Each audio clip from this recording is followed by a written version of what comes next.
Bonjour à tous. Dans cette nouvelle vidéo, je vais vous parler de certaines apparitions de la Vierge Marie qui nous annoncent clairement la venue de ce mystérieux grand monarque dont les musulmans lui donneraient le titre de Mahdi et que la Bible nous présenterait sous les traits de l'Antéchrist.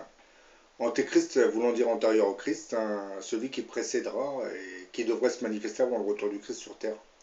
Car le Christ ne pourra jamais revenir au milieu d'un monde matérialiste, violent, corrupteur et blasphémateur. En un mot, un monde contrôlé par les forces du mal. C'est pour cette même raison que Dieu avait programmé l'arrivée d'un être mystérieux dont la puissance lui permettra de régner sur ce monde corrompu en le transformant radicalement, de manière à le rendre plus propice à accueillir le Christ. Mais comme nous le savons tous, l'arrivée de l'Antéchrist sera aussi annonciateur de la fin de notre monde. Donc un cataclysme planétaire détruira une partie de la planète, du moins de ce monde matérialiste qui blasphème quotidiennement Dieu. C'est une phase qui est destinée à purifier le monde en le nettoyant des puissances maléfiques qui le contrôlent. Certaines de ces forces démoniaques, agissant par l'intermédiaire des juifs de la diaspora pour atteindre les desseins maléfiques du diable sur terre. Au sujet de cet apocalypse annoncé, je vais vous divulguer une prophétie qui nous avait été donnée par le père Louis-Marie Pell. Le père Louis-Marie Pell était né en 1878 à Lantenay, dans l'Ain. Voulant devenir prêtre, il sera formé par le père Antoine Grosier, c'était un saint de Lyon. Ordonné en 1901 prêtre après avoir passé 2 doctorats, le père Pell deviendra professeur de séminaire.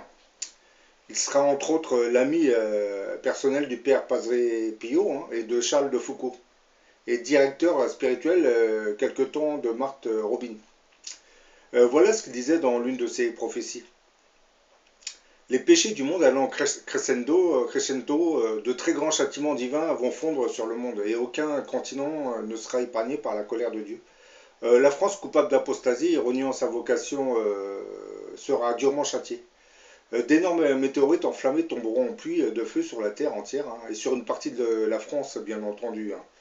Ce sera la désolation générale, révolution, guerre, épidémie, peste et autres, gaz toxiques et chimiques, violents tremblements de terre. La colère divine va se déchaîner contre une humanité pécheresse.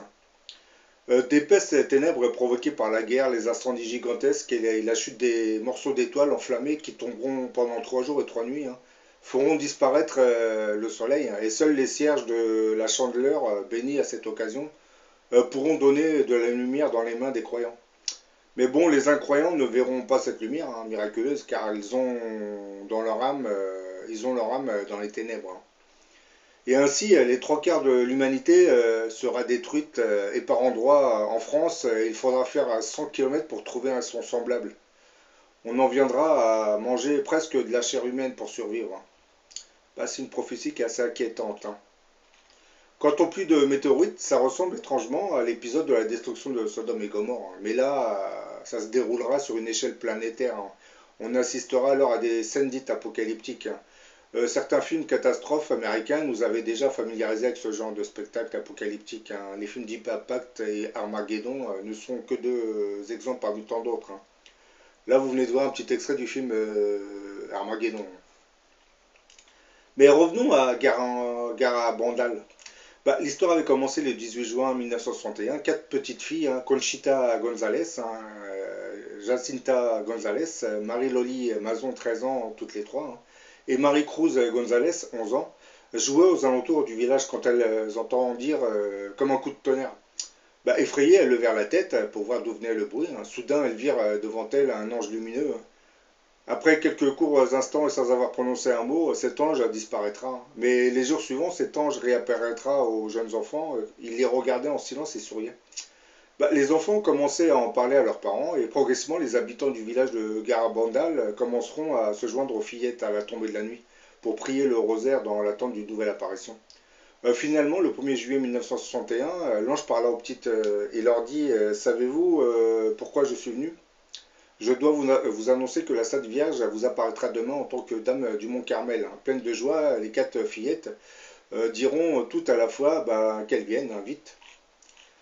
Le 2 juillet, fête de la Visitation, vers 6 heures du soir, les petites filles étaient dans la ruelle quand la Vierge leur apparaîtra portant un enfant et accompagnée de 2 anges. Elles reconnurent l'un des anges comme celui qui leur était apparu. Il y avait plus haut et à droite un œil que les fillettes appelèrent l'œil de Dieu. Sans aucune peur, les petites filles commencèrent à parler avec la Vierge. Bah, au début des apparitions, pour faire rire à l'enfant que notre mère du ciel portait parfois dans les bras, les fillettes lui offraient des petites pierres, hein. Le petit enfant ne prenait pas les pierres, mais notre mère, oui, elle les embrassait et chargeait les petites de les donner à certaines personnes précises après l'extase. En voyant cela, les spectateurs commencèrent à donner aux petites de nombreux objets religieux, hein, pour qu'ils soient embrassés par la Vierge. Ou bien les poser sur une table mise sur un côté à cet instant, attention, dans les foyers des petites, quand elles n'étaient pas présentes, hein. Il n'y avait pas un moyen pour elle de savoir à qui appartenait chaque article, mais bon, les déposait. Bah, de cette vision, les chrétiens en avaient fait une mauvaise interprétation. En effet, les enfants avaient dit que la Vierge Marie était apparue portant dans les bras l'enfant Jésus-Christ. Alors qu'en réalité, l'enfant qu'elle portait symbolisait en fait l'arrivée de ce mystérieux grand monarque, un personnage biblique qui devrait se manifester avant le retour du Christ. C'est un monarque universel qui porte différents noms selon les traditions, hein. Par exemple, chez les bouddhistes, on l'appelle l'avatar attendu, hein. Et dans une prophétie bouddhiste, on nous dit qu'il naîtra 3000 ans après la mort de Bouddha dans le pays des coqs. Bon, le pays des coqs, vous savez que c'est la France, logiquement.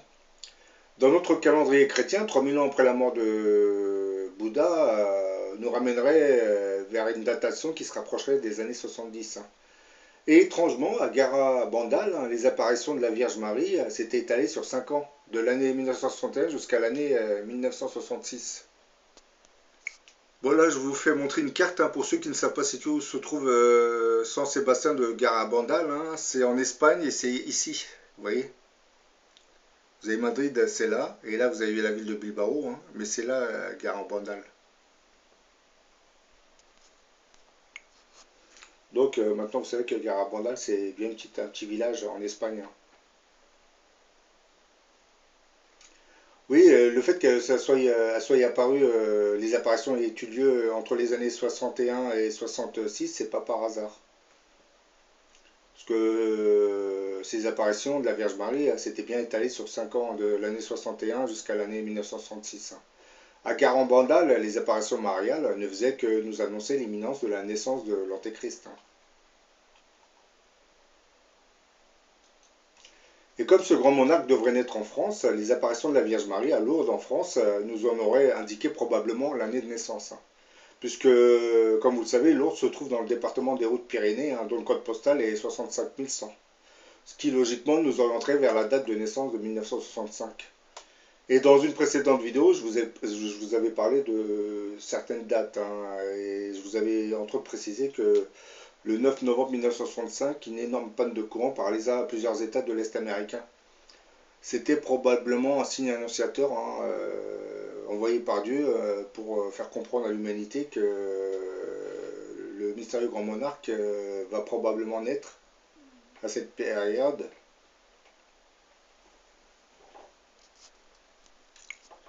Donc, en résumé, les apparitions mariales, en fait, nous annoncent, en fait, l'imminence de l'arrivée de l'Antéchrist, mais comme vous le savez, après l'Antéchrist, c'est le Christ qui se manifestera. Donc voilà, c'est pour cette raison que les manifestations mariales se sont multipliées en ce fin de XXe siècle, hein.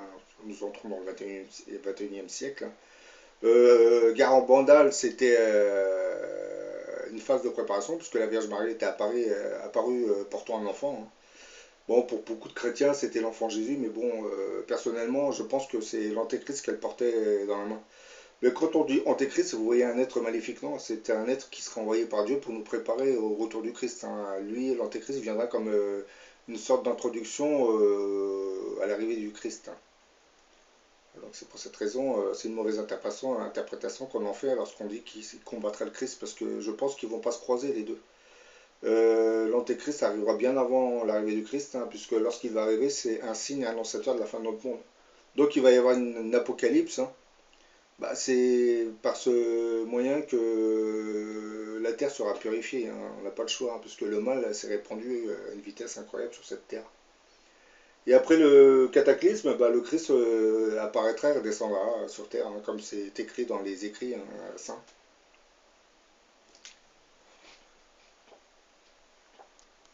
Notre histoire débute en 1961 au nord de l'Espagne, dans un petit village nommé San Sebastián de Garabandal.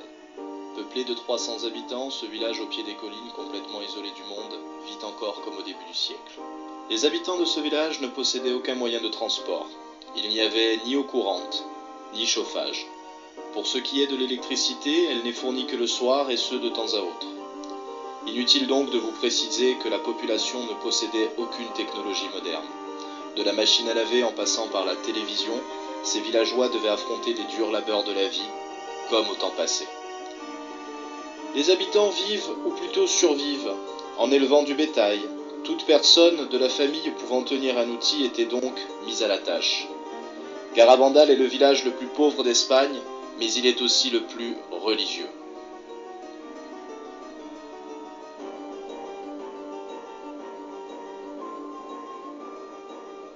Chaque fin de semaine, le père Marie Chalard parcourt des kilomètres pour rejoindre ce village reculé du monde, et ce afin d'y célébrer la messe et entendre les confessions.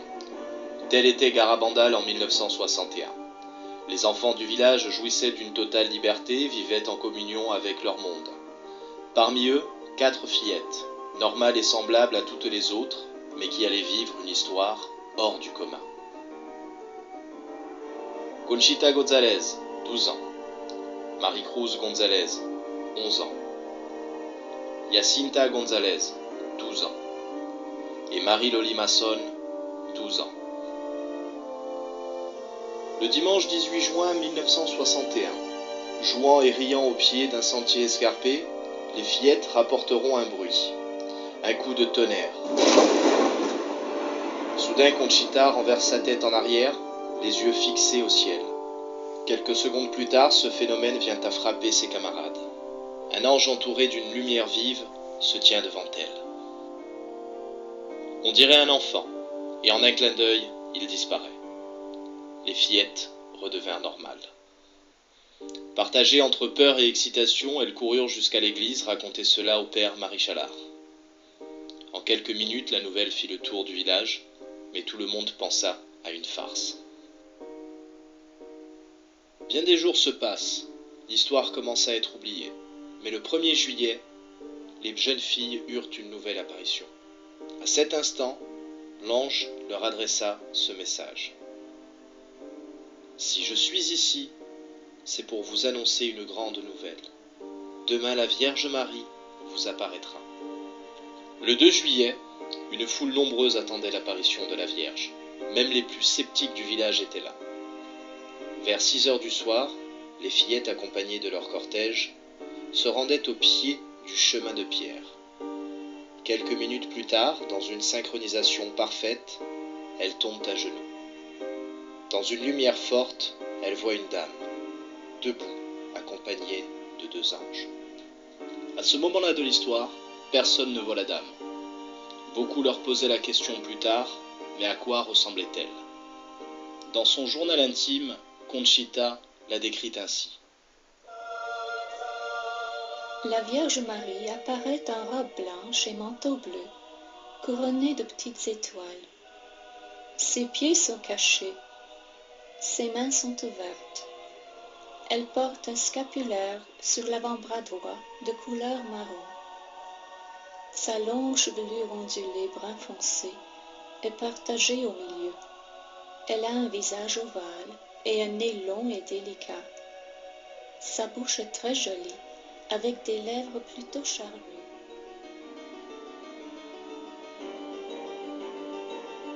La question que l'on se pose est pourquoi ces apparitions ? La Vierge avait choisi ces 4 enfants pour ces raisons. Ils étaient simples, sans prétention, ni grande instruction, et leur foi était inébranlable. Et c'est à elle que la Vierge voulait délivrer un message. Un message pour l'humanité. Et l'innocence de ces enfants devait convaincre le monde. Après avoir assisté aux transes de ces fillettes, beaucoup de personnes répandirent la nouvelle, et le village attira de plus en plus de curieux. Le lendemain, la Vierge revint, et cette fois-ci, avec son fils, Jésus. Elle voulut bénir des objets, afin d'apporter protection à leurs détenteurs. Les gens réagirent et immédiatement donnaient chapelet, croix, alliance aux fillettes, et ce rituel se tiendra plus tard à chaque apparition.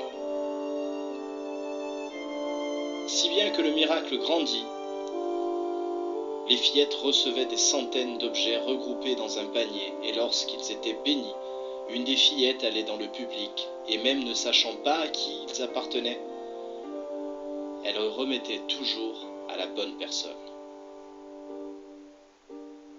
Le 4 juillet, la Vierge leur délivra enfin son message, mais leur fit jurer de ne pas le rendre public avant le 18 octobre.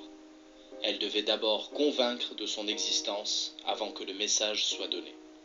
Et c'est de cette façon uniquement que sa parole serait entendue et crue. Et pour cela, il fallait des preuves. Plusieurs médecins étudiaient les fillettes pendant leurs extases. Ils constataient que leur corps était devenu dur, qu'elles ne ressentaient plus la douleur, que leur température était montée et leur masse corporelle multipliée. Il était devenu très difficile de les soulever. Vers fin juillet, les apparitions se multipliaient, jusqu'à 2 par jour, et passaient de 10 minutes à plusieurs heures.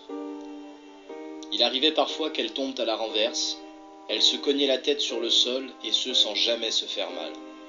Des témoins rapporteront que le choc et le bruit ressemblaient au son que l'on entend quand 2 pierres se percutent. Elles arrivaient aussi à marcher tête en l'air, sans voir le sol, des fois même couraient, et ce sans jamais trébucher, malgré ce sol jonché d'obstacles. En ce début du mois d'octobre, le mystère n'ayant pas été résolu, l'on essayait alors de sortir les fillettes de cette extase. Mais rien à faire, elles restaient de marbre, comme des statues, malgré même les flashs de centaines d'appareils photo. Souvent elles récitaient durant leur transe le « Je vous salue Marie ». Écoutons-les. Y bendito es el fruto de tu vientre, Jesús. Pourquoi cela est étrange? Car les fillettes n'avaient pas encore appris ce verset à leur catéchisme, et pourtant elles ne connaissaient même pas la fin, qui n'était même pas prononcée à l'église le dimanche. Le 18 octobre arriva. Des centaines de gens étaient venus malgré des conditions effroyables pour écouter le message tant attendu. Nous devons faire beaucoup de sacrifices, beaucoup de pénitences, visiter fréquemment le Saint-Sacrement. Mais avant tout, nous devons être bons. Si nous ne le faisons pas, un châtiment viendra. La coupe se remplit déjà. Si nous ne changeons pas, le châtiment sera très grand.